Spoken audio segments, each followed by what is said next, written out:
नमस्कार साथियों, मेरा नाम है आर के सिंह। संस्कृति पीसीएस यूट्यूब चैनल के डेली करंट अफेयर्स प्रोग्राम में आप सभी का स्वागत है।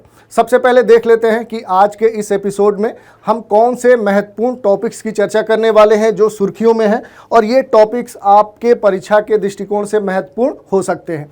तो ये कुछ महत्वपूर्ण टॉपिक्स हैं जिनमें वेस्ट नाइल बुखार है, विश्व रेड क्रॉस दिवस है, रविंद्रनाथ टैगोर की 163वीं जयंती है, इसके अलावा एक अभ्यास है गगन स्ट्राइक सेकंड अभ्यास, स्कूल ऑन व्हील्स परियोजना, और फिर हम बात कर लेंगे अंतर्राष्ट्रीय थैलेसीमिया दिवस 2024। तो ये कुछ महत्वपूर्ण टॉपिक है, एक एक करके देख लेते हैं। पहला जो टॉपिक्स है ये है वेस्ट नाइल बुखार। ये क्या है कि ये जो फीवर है ये आजकल सुर्खियों में बना हुआ है, और अगर बात करें कि देश के किस क्षेत्र में इसका प्रभाव देखने को मिल रहा है तो देश के केरल राज्य में क्या है कि इसके कई मामले देखने को मिले हैं, जिसके बाद से ये जो बुखार है, ये जो फीवर है, ये सुर्खियों में बना हुआ है। और अगर बात करें कि इसके कौन से महत्वपूर्ण विशेषताएं हैं तो अगर बात करें तो ये क्या है कि एक वायरस जनित रोग है, और मुख्य रूप से किस वायरस के द्वारा ये उत्पन्न होता है तो वेस्ट नाइल वायरस के द्वारा उत्पन्न होने वाला एक बुखार है। इसका जो प्रसार है ये क्यूलेक्स प्रजाति के मच्छरों के काटने से होता है। और इसके अलावा अगर हम बात करें कि सबसे पहली बार विश्व में कहाँ पर ये बुखार देखने को मिला था या कहाँ पर ये डिटेक्ट किया गया था तो अफ्रीका महाद्वीप के युगांडा में सबसे पहली बार वर्ष 1937 में इसको डिटेक्ट किया गया था। और वर्तमान में अगर बात करें कि विश्व के कौन कौन से महाद्वीप में इसके प्रभाव या इसके मामले देखने को मिल रहे हैं तो उनमें क्या है कि यूरोप है, एशिया है और उत्तरी अमेरिका है। तो ये सारे जो क्षेत्र हैं वर्तमान में इससे प्रभावित हैं, और इससे क्या है कि मनुष्यों में घातक जो न्यूरोलॉजिकल डिसऑर्डर हैं, जो बीमारियां हैं वो देखने को मिलती हैं। इसमें मूल रूप से अगर बात करें तो मस्तिष्क और रीढ़ की हड्डियों में क्या है कि गंभीर सूजन देखने को मिलते हैं। इसके अलावा इसके जो अधिकांश लक्षण हैं वो क्या है कि वो जापानी एन्सेफेलाइटिस जो है उसी के समान देखने को मिलते हैं। यानी कि इसमें क्या होता है कि तेज बुखार देखने को मिलता है, सिर में दर्द होता है, गर्दन में अकड़न हो जाती है, कोमा की स्थिति बनी रहती है, शरीर में ऐंठन होता है, मांसपेशियों में कमजोरी महसूस होती है, और इसके अलावा पक्षाघात होने की भी संभावना देखने को मिलती है। अगर इसके उपचार की बात करें तो इसके उपचार के लिए अभी तक कोई भी एंटीबायोटिक्स के असर देखने को नहीं मिले हैं, और यही नहीं कोई अभी तक इसके लिए खास तरह का टीका या कोई विशिष्ट दवा देखी नहीं गई है, कोई उपलब्ध नहीं है। हाँ, इसमें एक महत्वपूर्ण बात है कि जो तरल पदार्थ हैं उनका जो सेवन है वो क्या है लाभदायी है। इसके अलावा कोई भी दर्द निवारक दवा अगर हम उपयोग करते हैं तो वो भी इसमें क्या है वो लाभदायी है। तो ये हमने देख लिया। अगला जो टॉपिक है वो है विश्व रेड क्रॉस दिवस।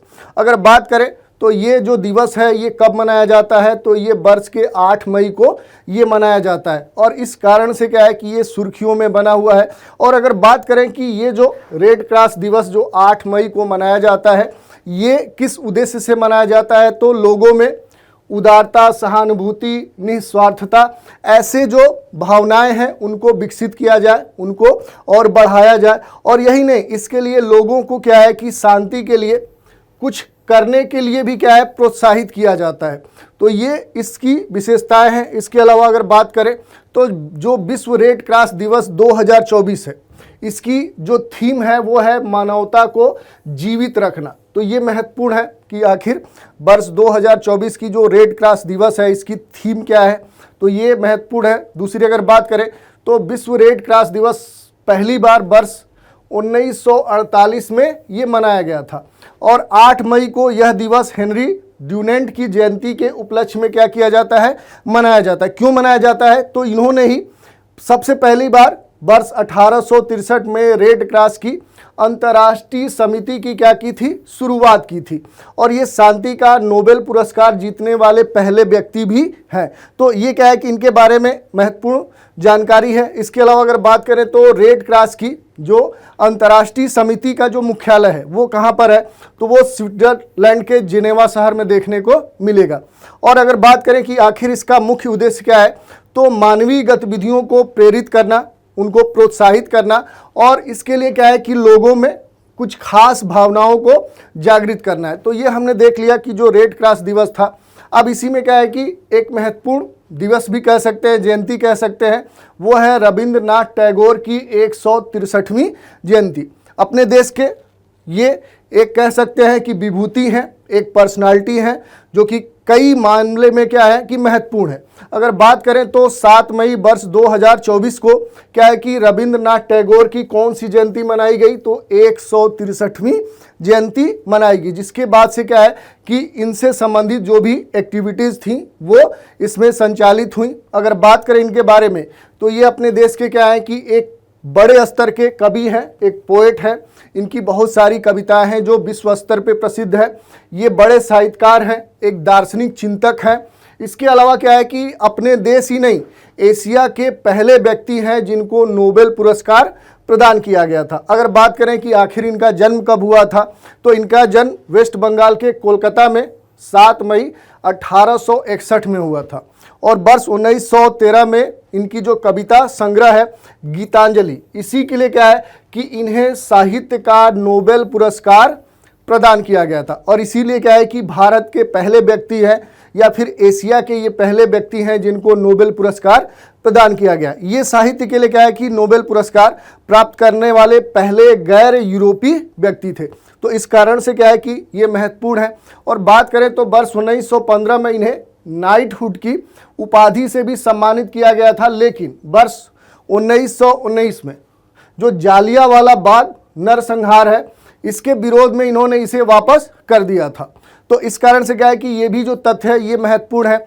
और भारत और बांग्लादेश का जो राष्ट्रगान है उसको इन्होंने लिखा था, और रविंद्रनाथ टैगोर ने 2000 से अधिक गीतों की क्या की है, रचना की है।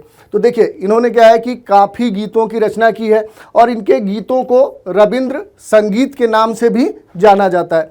और अगर बात करें इनके कुछ खास रचनाओं की, तो गोरा है, चित्रा है, राजा है, the home and the world, इनकी क्या है कुछ प्रमुख कृतियां हैं जो कि विश्व स्तर पे प्रसिद्ध है। और इन्होंने विश्व भारती विश्वविद्यालय की भी स्थापना की थी। तो ये हमने देख लिया कि जो रविंद्रनाथ टैगोर थे उनसे जुड़ी हुई जो महत्वपूर्ण बातें हैं जो आपसे किसी न किसी एग्जाम में पूछी जा सकती हैं। अगला टॉपिक देख लेते हैं। ये क्या है कि एक तरह का एक अभ्यास है जिसका नाम है गगन स्ट्राइक सेकेंड अभ्यास। अगर इसकी बात करें तो हाल ही में भारतीय सेना की जो खड़गा कोर है, इसने पंजाब में गगन स्ट्राइक सेकेंड अभ्यास का क्या किया था, आयोजन किया। इसका आयोजन भारतीय सेना की पश्चिमी कमान के तत्वाधान में क्या हुआ, संपन्न हुआ। इसमें क्या है कि थल सेना के साथ क्या है वायु सेना ने भी क्या है इसमें भाग लिया था।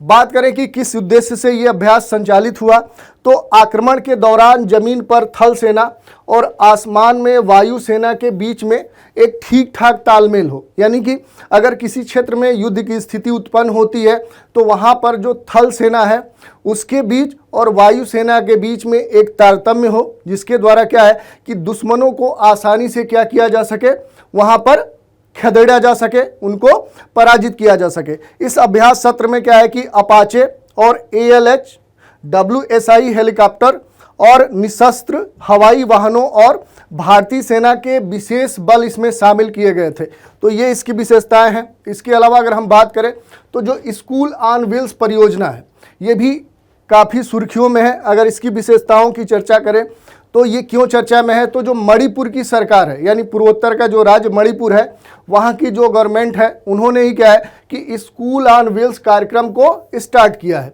अगर हम बात करें कि आखिर किस उद्देश्य से मणिपुर की सरकार ने इस कार्यक्रम को, इस परियोजना को शुरू किया है, तो पूरे राज्य में जो राहत शिविरों में आश्रय लेने वाले छात्र हैं जिनकी शिक्षा क्या है प्रभावित होती है, तो उनको शिक्षा प्रदान करने के उद्देश्य से क्या है ये प्रोग्राम मणिपुर की सरकार ने चलाया है। अगर बात करें कि इस योजना की जो शुरुआत है वो विद्या भारती शिक्षा विकास समिति के द्वारा की जा रही है, और इसमें मुख्य रूप से उन छात्रों को शामिल किया गया है जिनकी शिक्षा किसी भी जाति संघर्ष यानी कि अलग अलग जो धर्म जात के जो लोग हैं जो आपस में क्या हो जाते हैं, उनके टकराव हो जाते हैं, जिनके कारण क्या है कि कुछ लोगों को कुछ खास राहत शिविरों में स्थापित किया जाता है, वहाँ शिफ्ट कर दिया जाता है, तो उन बच्चों की जो शिक्षा है वो प्रभावित हो जाती है। तो ऐसे क्या है कि जो जाति संघर्ष है इसके कारण जो विस्थापन होता है और उससे प्रभावित जो बच्चे हैं उनको शिक्षा प्रदान करने के दृष्टिकोण से किया गया है। स्कूल ऑन व्हील बस में क्या है कि कंप्यूटर लैब, लाइब्रेरी और जो भी ज़रूरत के सामान हैं वो क्या है यहाँ पर उपलब्ध कराए गए हैं। तो ये हमने देखा। इसके साथ अगर हम देखें तो जो अंतर्राष्ट्रीय थैलेसीमिया जो दिवस 2024 है, अगर इसकी हम बात करें तो ये क्या है कि 8 मई 2024 को अंतर्राष्ट्रीय थैलेसीमिया दिवस मनाया गया। अगर बात करें कि इसका आखिर उद्देश्य क्या था, तो दुनिया भर में जो संवेदनशील थैलेसीमिया और इसके प्रभाव के बारे में जो लोग नहीं जानते हैं उनको क्या है इसके प्रति अवेयर करना, जागरूक करना कि आखिर ये क्या है, ये किस प्रकार का रोग है, इससे जो प्रभावित लोग हैं कैसे इसके प्रभाव को कम कर सकते हैं।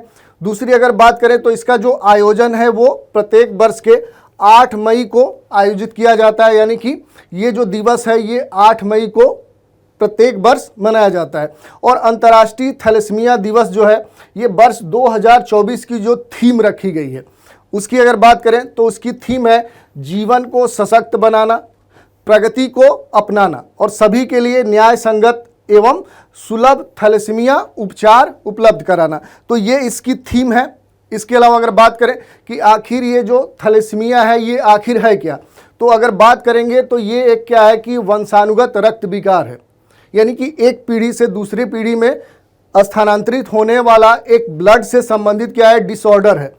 इसमें व्यक्ति के शरीर में हीमोग्लोबिन का जो स्तर है वो सामान्य से कम होने से क्या है कि एनीमिया की समस्या देखने को मिलती है और हीमोग्लोबिन के निर्माण में संलग्न कोशिकाओं में उत्परिवर्तन के कारण क्या होता है कि ये रोग देखने को हमें मिलता है।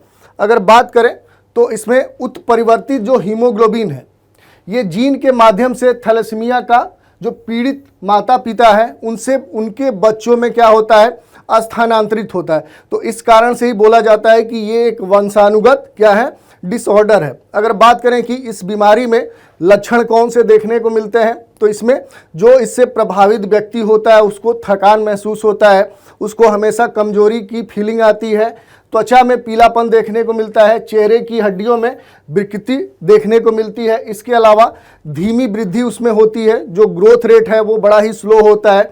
पेट में अक्सर उसके सूजन देखने को मिलता है। मूत्र का जो रंग है वो गहरा प्रतीत होता है। अधिकांश मामलों में थैलेसीमिया को रोकना संभव नहीं है, किंतु जो हल्के थैलेसीमिया में है उपचार की उनको आवश्यकता नहीं है, यानी कि जो कम थैलेसीमिया से प्रभावित है तो उन्हें उस स्तर पे उपचार की आवश्यकता नहीं है और अधिक गंभीर मामलों में नियमित रक्त आदान की आवश्यकता भी हो सकती है, यानी कि जो व्यक्ति इससे अधिक प्रभावित है तो उसको क्या है कि ब्लड भी देना पड़ सकता है। तो ये हमने देख लिया आज के जो महत्वपूर्ण टॉपिक्स थे। इन्हीं पर एक प्रश्न देख लेते हैं। प्रश्न क्या है, स्कूल ऑन व्हील्स परियोजना किस राज्य से संबंधित है? पहला विकल्प है मणिपुर, बी है असम, सी है त्रिपुरा और डी है नागालैंड। तो आशा करते हैं कि आज के एपिसोड से संबंधित अगर आपके किसी भी एग्जाम में कोई प्रश्न पूछा जाता है तो आप उनको आसानी से हल कर लेंगे। तो आज के इस एपिसोड में इतना ही। नए एपिसोड में फिर मिलते हैं। तो आज आप हमारे साथ बने रहें, इसके लिए धन्यवाद।